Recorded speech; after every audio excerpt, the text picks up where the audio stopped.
I have been revisiting the classic Ether storyline information in my spare time for some other videos I'm currently working on, and one thing that I never really noticed before has stuck out to me recently, and I felt it was major enough that it would warrant a discussion video with you guys. In the classic Ether storyline, there were many times that new information would come to light, information that would lead players to a new revelation about the power structure in the world. Who is really in control? Today I propose that there was one more layer to the proverbial opinion of controlling entities, one that we missed entirely. As they ventured into the intricate and shadowy realms of the Call of Duty Zombies universe, a tantalizing theory emerged: the clandestine influence of the Illuminati, personified by the master storytellers at Treyarch, within the enigmatic Ether storyline. Delving into the depths of this narrative labyrinth, we find ourselves entwined in a web of mystery and intrigue, where cryptic symbols and hidden clues serve as breadcrumbs leading us deeper into the heart of a world where reality and fiction begin to blur. The unseen puppeteers pulling the strings behind the scenes cast a mesmerizing spell over the lore, inviting us to question the very essence of storytelling and their role within the captivating saga. Join us on a journey of discovery and revelation as we unravel the secrets woven into the fabric of this alternate reality, where the presence of the Illuminati challenges us to explore the hidden truths that lie at the core of Treyarch's narrative tapestry. Within the immersive world of Call of Duty Zombies, there is a substantial amount of evidence suggesting that Treyarch, of course the renowned developers behind this game series, exists as an all-powerful presence actually within the narrative, known to us as the shadowy Illuminati. This intriguing theory posits that Treyarch's influence extends beyond the realms of the game's development, but to actively shape the intricate storyline, not just in actuality but also in the canon, blurring the lines between reality and fiction by unraveling key clues and thematic connections. This video embarks on a deep dive into the compelling notion that Treyarch's existence within the Zombies universe is real and has been in front of us the entire time. Before we begin, I must get it out of the way. There are surely some eagle-eyed Zombies fans among you that may remember when Treyarch appeared by name within the very first Black Ops. The name Treyarch can be seen in multiple places, for example on some documents in the UI, user interface of the menu, or more famously, the electric traps on 5. However, this company is a fictional Treyarch who exists in the Zombies universe as a company. Who I am proposing is that the Illuminati within the canon universe is in fact the Treyarch that we know, the ones from our world, breaking the fourth wall. Now then, let's start with the Illuminati. The presence of the Illuminati within the tapestry of the zombie saga can be traced back to its inception, notably in the pivotal maps of Verrucht and Doriz. Here, players stumbled upon cryptic messages interwoven using the intricate Illuminati code, hinting at a deeper narrative layer. Among these messages, the stark inscription of Treyarch on the chalkboard stands out, subtly alluding to a mysterious connection between the developer and the clandestine group orchestrating events within the storyline. Furthermore, a covert group beckoning Dr. Richtofen to infiltrate Group 935 and kill Dr. Ludwig Maxis, foreshadowing and setting up story events that would reverberate throughout the overarching plot. The Illuminati had their start as early in the storyline as any of its other core building blocks, yet would fade into the background for nearly a decade before returning. Before we talk about their appearance though, let's take a bit of a detour. Do you remember the mobile game Black Ops Zombies for iOS and Android devices? A classic experience that ported low-fidelity versions of some Black Ops maps onto phones, tablets and other tab devices, long before the modern era of phones powerful enough to run Warzone. While these maps were not incredibly detailed themselves due to the hardware, the art of the menus was beautiful. Great examples of the classic Treyarch comic book look, and stuffed with storyline secrets to discover. Delving deeper into the realm of lore hints in visual storytelling, a compelling clue emerges within the art of the player profile and options menu of the COD Zombies app. Here, shadowy figures are depicted entering a peculiar machine, stepping into a large tube and seemingly vanishing into the unknown. This evocative imagery hints at a metaphysical entry point through which Treyarch, symbolically represented as the Illuminati, immerses themselves into the realm of the Zombies universe. The visual motif underscores a parallel between the act of game development and the subtle manipulation of narrative threads within the fictional realm. The act of writing the story in of itself becomes part of the story. The Illuminati does not return again until Black Ops 4, which had a narrative that consistently revisited old or seemingly dropped plot threads, likely because this was the conclusion of the Ether story and they wanted to wrap these up nice in a loop before its conclusion, and tied them back into relevancy with the story. This, in my opinion, is all the more evidence that this was at some point a genuinely considered plot thread. Zombies, especially in its early years, would introduce lots of varying plot threads that could go somewhere, and follow up with ones that showed the most potential and fan interest, with many then getting abandoned abandoned. A great example of another drop plot thread like this would be the note written to Samantha from her mother at the bottom of the Moon loading screen. In the original game, due to the image sizes of the loading screens, the text is nearly illegible. However, in the higher definition pictures of the loading screen art we saw later, we could clearly read the note. Unfortunately, by then, the direction of the storyline was much more solid and had changed from that point, and since we hadn't gravitated towards this at the time it was published, Treyarch seemingly moved away, or forgot about it entirely. The indelible influence of the Illuminati, embodied by Treyarch, manifests its pivotal moments that shape the very essence of the ether story within Call of Duty Zombies. From the strategic orchestration of Ultimus Richtofen's pivotal involvement in Group 935 to the construction of Primus Richtofen's lab at the foreboding Alcatraz Island, their actions reverberate across the multiverse. These calculated manipulations serve as narrative bookends, marking the genesis and culmination of the storyline with the unmistakable imprint of the Illuminati's guiding hand. And these two actions, as the Illuminati's only mentioned actions, mean they must surely have some cosmic level awareness of the plot of the mode. Ultimus Richtofen's initial joining of Group 935 led to him creating the multiverse via the elemental shard, touching the MPD, further losing his mind, creating zombies, and eventually fracturing the entire space-time continuum. This seemingly innocuous and small decision was key in starting the story, and most of the events following could not have happened had the Illuminati not stepped in and made it happen. The same goes with working alongside Primus Richtofen to create the lab at Alcatraz. Without the construction of this lab in the location that would go on to become Mob of the Dead and Blood of the Dead respectively, the breaking of the cycle and ending of the storyline would quite literally have been impossible. The Illuminati's mirrored nature with Richtofen's, creating the first events of the storyline with Ultimus Richtofen and creating the last events with Primus Richtofen, suggests an intent in this pattern. The name Primus translates to the first and Ultimus the last, leaving each with the opposite name to the event the Illuminati inspire them to set up. The continual parallels keep making this pattern seem to be done on purpose, which indicates Treyarch had this in mind when writing as well. So where else did the Illuminati appear, if at all, in the storyline? By name or allusion a few times. Ultimus Richtofen across multiple maps will name drop the Illuminati in quotes, mentioning that he will not fall into their hands again. The Illuminati will never get their hands on me again.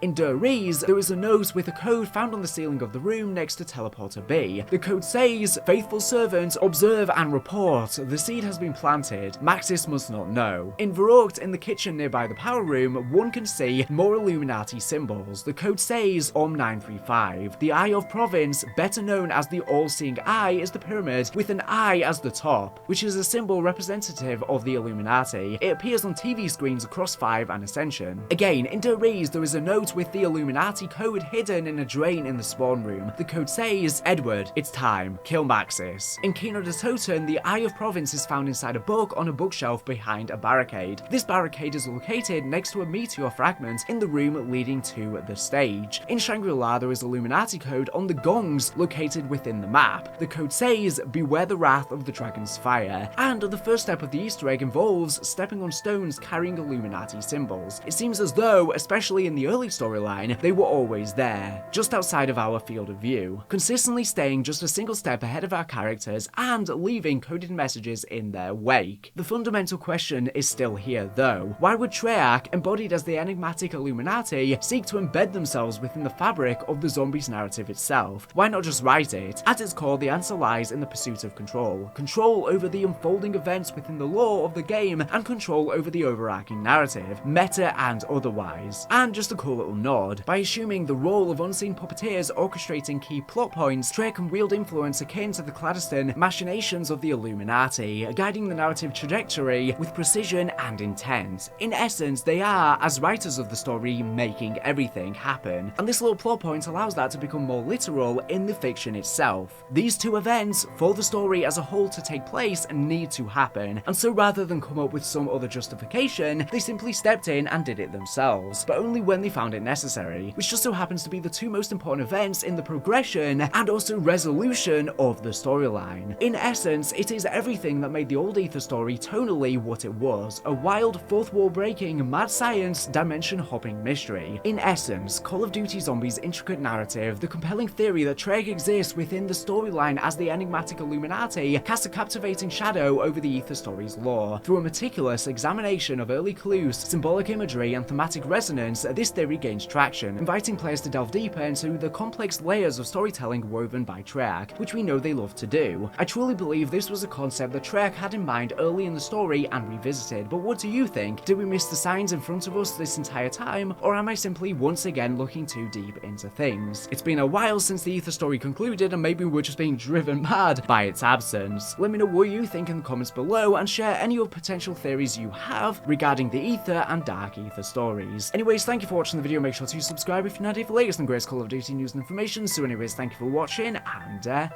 bye.